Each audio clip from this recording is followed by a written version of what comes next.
철수의 어머니가 기적처럼 병에서 회복했다는 소문은 순식간에 마을 전체로 퍼져나갔습니다.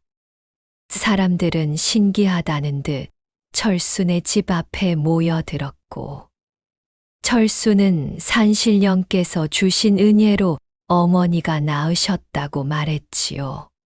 이 모든 것은 산신령님의 은혜입니다. 제 보잘것없는 효심을 알아봐 주시고 어미를 살려주셨습니다.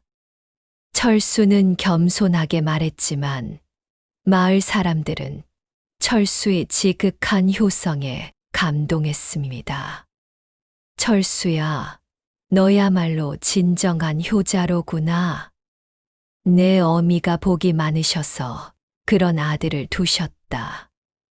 마을 사람들은 철수와 어머니를 축하했습니다. 하지만 여러분, 이 소식을 달가워하지 않는 사람이 있었으니 바로 마을의 정부자였습니다. 정부자는 마을에서 가장 부유한 사람이었습니다. 기와 집에 쌀독이 가득하고 비단 옷을 입고 다니는 그였지만 마음만큼은 가난한 사람이었지요. 언제나 더 많은 것을 바라고 남이 잘 되는 것을 시기했습니다.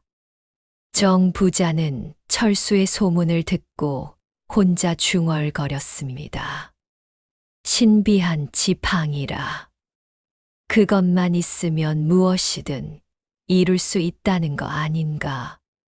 정 부자의 눈에는 욕심이 가득했습니다.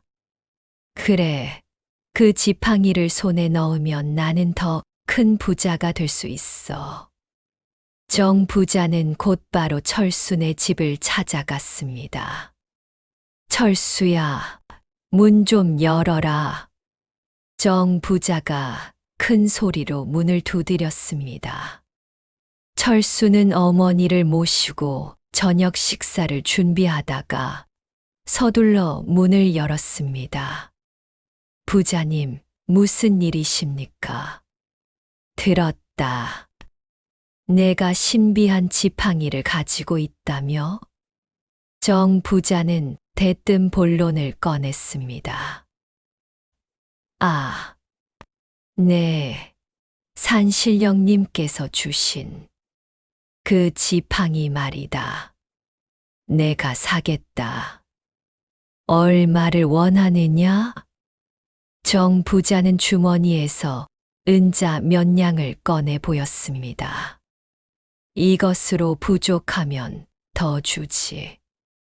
그러니 그 지팡이를 내게 팔아라. 철수는 고개를 저었습니다. 부자님, 죄송하지만 이 지팡이는 팔 수 없습니다.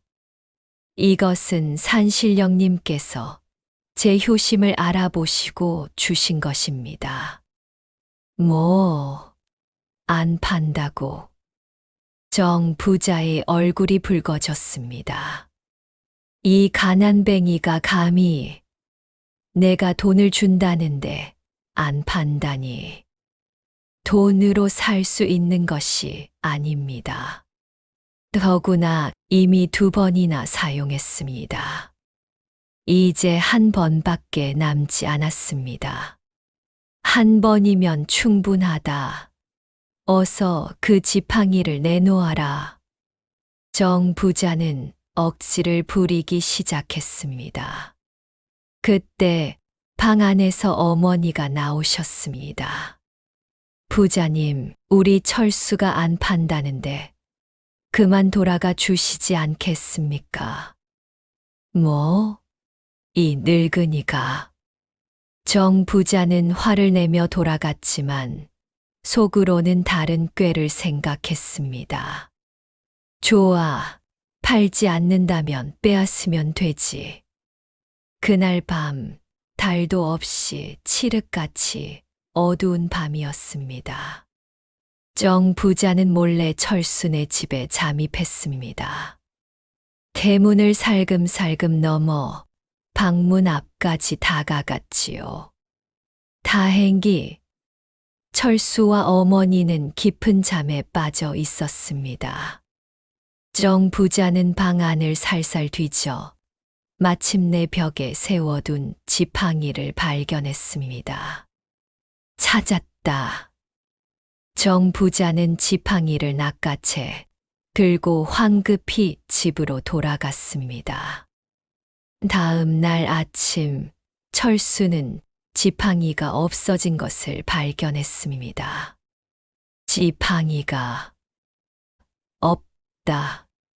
철수는 집 안 곳곳을 뒤졌지만 지팡이는 보이지 않았습니다. 철수야, 무슨 일이냐? 어머니가 놀라 물었습니다. 어미, 지팡이가 사라졌습니다. 뭐라고?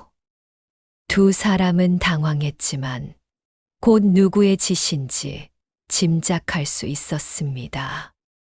정 부자. 철수는 주먹을 불끈 쥐었지만 어쩔 도리가 없었습니다. 정 부자는 힘있고 부유한 사람이었으니까요. 한편 지팡이를 손에 넣은 정 부자는 기뻐서 어쩔 줄 몰랐습니다. 이것으로 나는 이 세상 무엇이든 얻을 수 있다. 정 부자는 곧바로 지팡이를 들고 자신의 창고 앞에 섰습니다. 좋아, 이 창고를 금은보화로 가득 채워주마. 정 부자는 욕심에 가득 찬 눈으로 지팡이를 들어 올렸습니다. 그리고 땅을 3번 두드렸습니다. 똑, 똑, 똑. 하지만 아무 일도 일어나지 않았습니다. 왜 아무 일도 안 일어나지? 정 부자는 당황했습니다. 다시 한번 땅을 두드려 봤지만 여전히 아무 변화가 없었습니다. 이게 무슨 일이야? 분명 이 지팡이로 소원을 이룬다고 했잖아. 정 부자는 화가 나서 지팡이를 던져버렸습니다. 그런데 말입니다. 바로 그 순간 이상한 일이 벌어지기 시작했습니다. 갑자기 하늘이 어두워지더니 강한 바람이 불어왔습니다. 정 부자의 창고 문이 와르르 열리고 안에 쌓여있던 쌀가마니들이 바람에 날려 흩어지기 시작했습니다. 아, 내 쌀이. 정 부자는 허둥지둥 쌀가마니를 붙잡으려 했지만 바람은 점점 더 거세졌습니다. 창고의 지붕이 날아가고 벽이 무너지기 시작했습니다. 이게 무슨 일이야? 정 부자는 공포에 질려 소리쳤습니다. 그때 어디선가 나직한 목소리가 들려왔습니다. 욕심은 화를 부르는 법이니라. 정 부자는 주변을 둘러봤지만 아무도 보이지 않았습니다.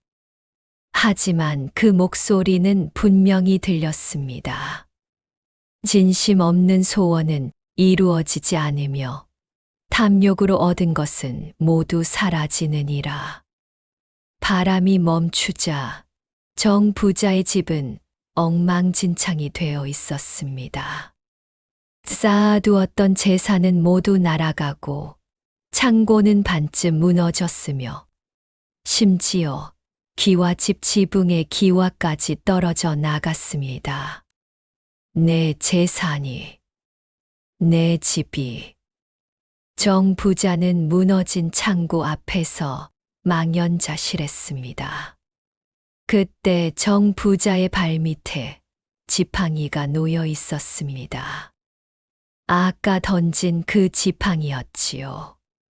정 부자는 지팡이를 집어들고 다시 한번 두드려 보려 했습니다.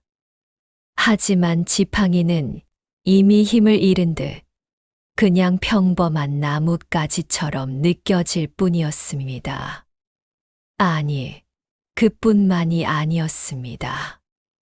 지팡이는 서서히 부서지기 시작하더니 바람에 가루가 되어 날아가 버렸습니다.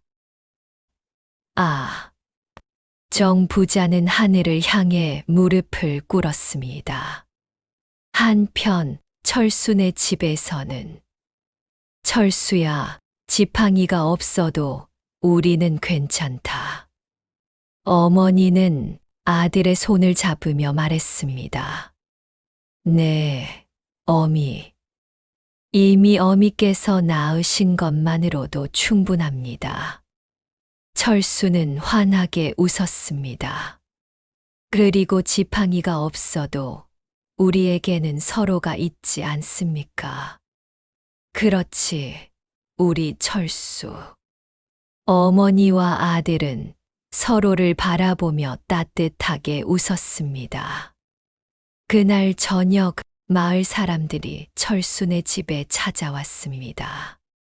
정 부자의 집에 벌어진 일을 모두 들었던 것이지요. 철수야, 정 부자가 내 지팡이를 훔쳐갔다가 큰 벌을 받았다더구나. 그래, 욕심을 부리면 안 되는 법이지.